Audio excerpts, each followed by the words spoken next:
آندونه تبصرې او مرکې ستاسو نظر تر تاسو ستاسو تحلیل. افغانستان متحد دی. یونایټډ افغانستان. په دې کې شک نشته چې اسلامي امارت دوه ځلې خپل ګران هیواد له تجزیې او ملک الطوایفي وژغوره. لومړی ځل حاکمیت هم په داسې وخت کې ترلاسه شو چې په هیواد د پاټک سالاري او زورواکۍ راج و او هیڅ کوم معلوم مشروع مرکزی نظام وجود نه درلود. دویم ځل هم له یوې اوږدې او بې مثاله سرښندنې وروسته په داسې وخت کې امارت د حاکمیت تر ګدۍ ورسید چې 20 کاله غربي ډیموکراسۍ او د لیبرالیزم له بطن جوړ رژیم د هیواد ټول قومونه په مختلفو نومونو سره ویشلي وو. احزاب، ټولنې او ګوندونه چې غرب یې د نفاق د اسبابو لپاره کاروي دلته له شمېر وتلي وو. خو اسلامي امارت لکه آسماني مدد په راتګ سره هره ناوړه پدیده محوه سوه. له ښه غور وروسته دا راته جوتیږي چې دا خودجوشه اسلامي حرکت له لومړۍ ورځې راواخله تر ننه پورې پر لمن د تعصب او قومګرایي کوم داغ او ټاپه نه لري. د هر قوم او هرې ژبې تقوادار پکې واکمن او قدرمند دی. خو د دې روڼ تاریخ او پتمنې ماضي باوجود په کاج ښوونیز مرکز له برید راوروسته د رژیم دلالانو، پروژه‌یي لیکوالانو او متعصبو کرایي جګړهمارو چې د ایران او عراق هغه ګمراهان چې تر شا د اسرائیلو تور لاس دی په دې ناروا شور کې برخوال شول. دوی حاکم نظام او واکمن مسلمان قیادت د اقلیتونو په جینوساید تورن کړ، په داسې حال کې چې هیڅ کوم معقول دلیل یې نه درلود. د ګمراهانو همدې بې ځایه شور ته چې موخه یوازې د غرب او باطل دروازه ټکولو ترڅو بیا ځل څه مدد ومومي. په عکس العمل کې افغان قلموالو او د خواله رسنیو مطرح شخصیتونو په متحد او اوچت غږ خپله د اتحاد نعره زمزمه کړه. د یونایټډ افغانستان هشتاګ چې ورباندې 150,000 تبصرې وسوې او په نړیوال ټرین بدل سو، افغانانو پکې خپل فکر او دریځ روښانه کړ.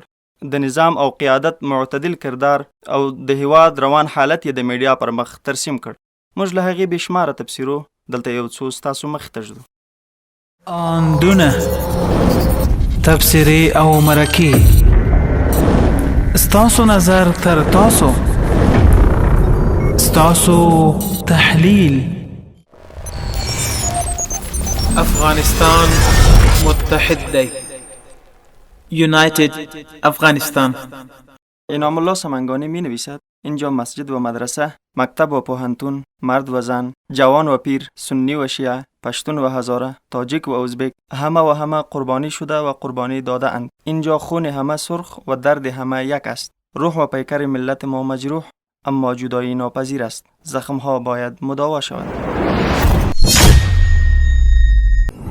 ابوبکر خپلواک د یونایټډ افغانستان د هشتاګ اړوند لیکي. دا هشتاګ مګنئ، دا د افغان متحد ملت د زړه هسکه ناره ده.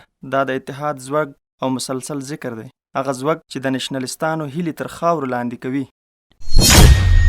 مجاهد پنشیری می نویسد بشکند قلمی که از متفرق ساختن افغانها بنویسد، گنگ شود زبانی که از تعصبات قومی و زبانی حرف زند، خشک شود آن دستی که به افغانها راه تجزیه را نشان دهد، فلج شود آن پایی که برای تفرقه و تعصب قدم بگذارد. شفیع اعظم اوریاخیل لیکي اسلامي امارت د ټولو مالي ستونزو باوجود په ټول افغانستان کې کار پیل کړی. د سترو پروژو تطبیق یې لومړیتوب دی. سیمه ییز اتصال ته یې کار ویلی. د دې برنامو حاصل له تفکیک پرته د هر افغان ژوند بدلوي. دلته باور په هر افغان او افغانستان دی. د اشغال له پای سره د اتحاد پیل دی.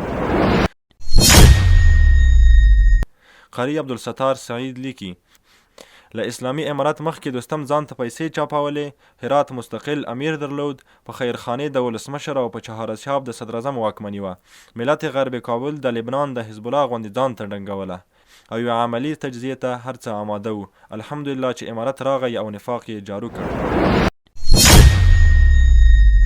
عبدالحی قانت لیکي بوش، اوباما، ټرمپ او بایدن په یوه غږ نړۍ ته د افغان ملت د ویش او تقسیم روایت ترزیق کړ، خو هیڅ یې ترلاسه نه کړل. 20 کاله د افغانستان خلکو د دوی روایت رد کړ. نن بیا هغه وخت راغلی چې د قوم، ژبې او سمت پر ځای د ملي ګټو او ملي هویت پر بنسټ قضاوتونه کوي.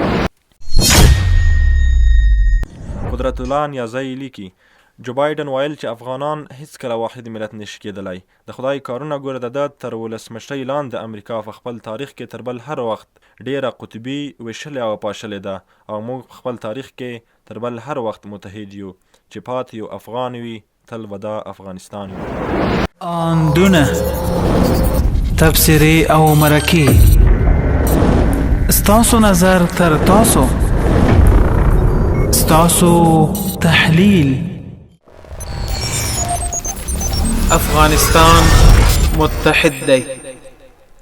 United Afghanistan.